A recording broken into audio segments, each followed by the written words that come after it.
01030103 kelas 2B program studi ilmu administrasi negara Fakultas Ilmu Sosial dan Ilmu Politik Universitas Nusa Tenggara. Di sini saya akan mereview ulang materi tentang teori pembangunan. Kata pembangunan adalah sebuah konsep yang kompleks.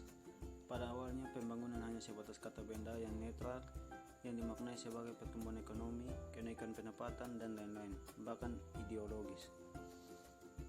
Alur pikir perubahan sosial. Yang pertama social problem atau realitas. Yang kedua tindakan dan proses perubahan sosial atau problem solving. Yang ketiga social welfare atau kondisi ideal. Yang berikut lingkup perubahan. Yang pertama mikro, individu, komunitas, makro. Yang kedua makro, sistem, struktur. Yang berikut kategori perubahan sosial. Yang pertama waktu perubahan, cepat, lambat. Sifat, linear, siklus. Hasil, progres, regres. Sumber, materialistik, ide atau nilai ideologi dan lain-lain. Yang berikut tipe perubahan sosial dari segi waktu dan lingkup. Berdasarkan dimensi waktu, 1 jangka pendek, 2 jangka panjang. Berdasarkan tingkat atau lingkup perubahan. Yang pertama mikro atau individu. Tipe 1 yang pertama perubahan sikap, kedua perubahan tingkah laku. Tipe 2 perubahan siklus kehidupan. Yang kedua intermediate atau kelompok. Tipe 3 yang pertama perubahan normatif, yang kedua perubahan administratif. Tipe 4 perubahan organisasional. Yang ketiga makro atau masyarakat. Tipe 5 yang pertama invensi, yang kedua inovasi, yang ketiga revolusi. Tipe 6 evolusi sosio-kultural. Tipe perubahan sosial dilihat dari sumber perubahan. Yang pertama berdasarkan sumber kebutuhan akan perubahan dari dalam dan dari luar. Yang kedua sumber ide perubahan dari dalam. Yang pertama perubahan imanen, kedua perubahan imanen yang diinduksi. Dari luar yang pertama perubahan kontak selektif, yang kedua perubahan kontak yang diarahkan. Yang ketiga ragam teori pembangunan. Yang pertama kemiskinan. Kemiskinan yang pertama di dalamnya terdapat teori modernisasi personal internal. Setelah Perang Dunia II munculnya Amerika Serikat sebagai kekuatan dominan di dunia. B. Pada saat yang sama muncul kekuatan yang sama memperluas gerakan komunis oleh Uni Soviet. C. Lahirnya negara-negara baru mereka di Asia, Afrika, Amerika Latin menjadi ajang pengaruh AS dan Uni Soviet. Munculnya modernisasi. Beberapa kajian berbasis teori modernisasi klasik. Yang pertama McClellan, motivasi berprestasi. McClellan mengajukan pertanyaan kelompok mana yang sesungguhnya menjadi pendorong utama proses modernisasi di negara dunia ketiga. Berikut wirawastawan, kebutuhan untuk berprestasi. Berikut negara yang masyarakat yang memiliki derajat yang tinggi, kebutuhan prestasinya maka derajat pembangunan ekonomi tersebut. Yang kedua Inkelas, manusia modern. Inkelas merumuskan berbagai pertanyaan. Yang pertama, apa akibat yang timbulkan oleh modernisasi terhadap sikap, nilai, dan pandangan hidup sederhana? Yang kedua, apakah negara dunia ketiga akan memiliki sikap hidup yang lebih modern dibandingkan dengan belum berinteraksi dengan negara barat yang sudah memiliki sikap modern? Inkelas merumuskan berbagai karakteristik pokok manusia modern. Yang pertama terbuka pada pengalaman baru. Yang kedua manusia modern akan memiliki sikap untuk semakin independen terhadap berbagai otoritas tradisional. Yang ketiga manusia modern percaya pada ilmu pengetahuan termasuk percaya akan kemampuannya untuk menundukkan alam semesta. Yang berikut manusia modern memiliki orientasi, mobilitas, dan ambisi hidup yang tinggi. Yang berikut manusia modern memiliki rencana jangka panjang. Dan manusia modern aktif terlibat dalam peraturan politik. Kedua, Max Weber, etika Protestan, mengemukakan soal manusia yang dibentuk oleh nilai-nilai budaya sekitarnya, khususnya agama. Ia mencoba menjawab pertanyaan mengapa beberapa negara di Eropa dan Amerika mengalami kemajuan pesat di bawah sistem kapitalisme. Oleh Weber disebabkan oleh hal-hal yang disebut etika Protestan. Etika Protestan ini mengacu pada konsep Calvin peranan kebersihan kerja di dunia yang akan berimplikasi pada kehidupan seseorang setelah meninggal. Kepercayaan ini membuat orang yang menganut agama Protestan Calvin termotivasi untuk bekerja keras untuk sukses. Etika Protestan ini menjadi faktor utama munculnya kapitalisme di Eropa. Kritik terhadap teori modernisasi. Tentang gerak pembangunan. Yang pertama, atas konsep linear, teori ini dianggap etnosentris yang berorientasi Eropa dan Amerika.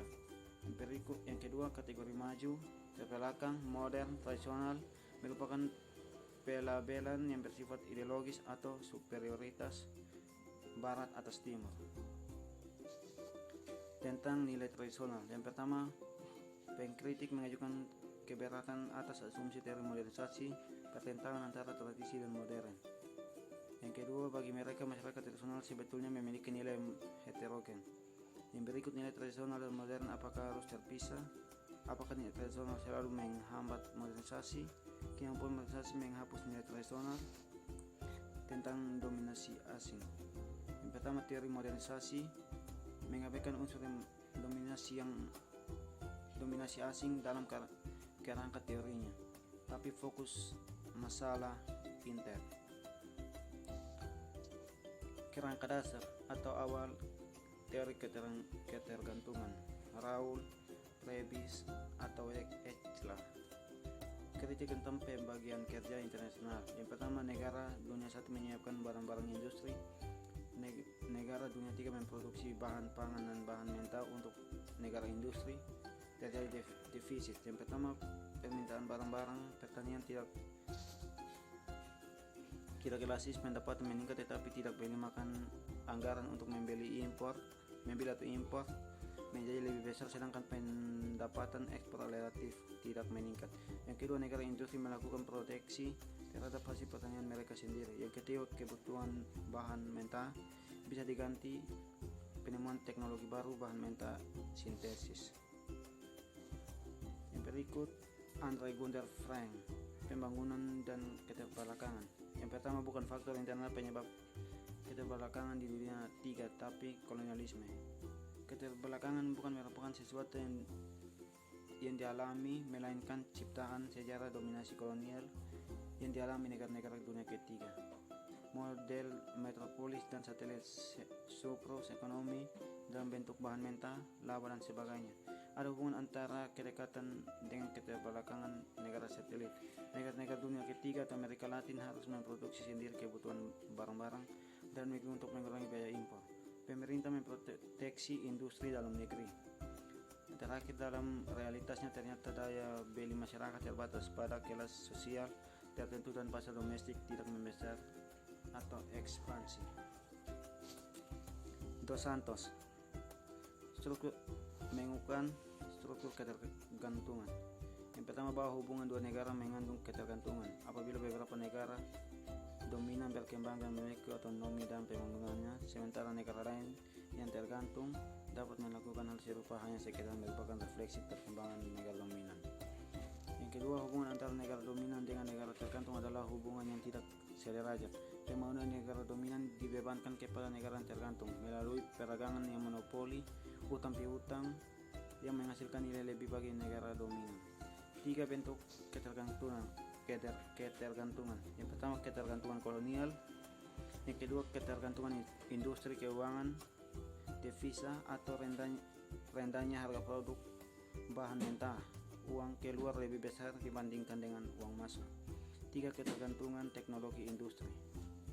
Asumsi dasar teori ketergantungan klasik. Yang pertama, ketergantungan sebagai gejala umum yang berlaku hampir semua negara dunia ketiga.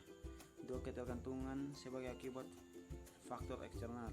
3, ketergantungan dilihat sebagai faktor ekonomi akibat surplus ekonomi kepada negara maju. 4, pembangunan yang otonom dan berkelanjutan di negara pinggiran nyaris sulit dilaksanakan.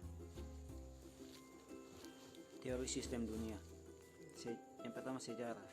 Perdebatan teori modernisasi, teori ketergantungan terbentuknya tata ekonomi kapitalis dunia, munculnya negara-negara di Asia Timur atau di Asia Timur seperti Jepang, Taiwan, Korea, Hong Kong mencapai pertumbuhan ekonomi tinggi.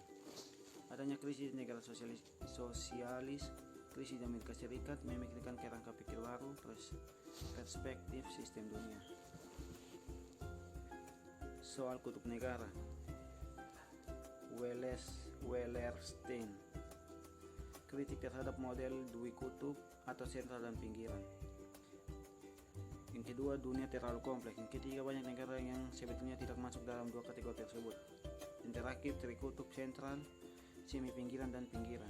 Alasan, pola dua kutub akan mendorong disintegrasi sistem dunia, perpindahan modal dari negara yang sudah tidak efisien ke daerah baru yang lebih efisien, laba optimum.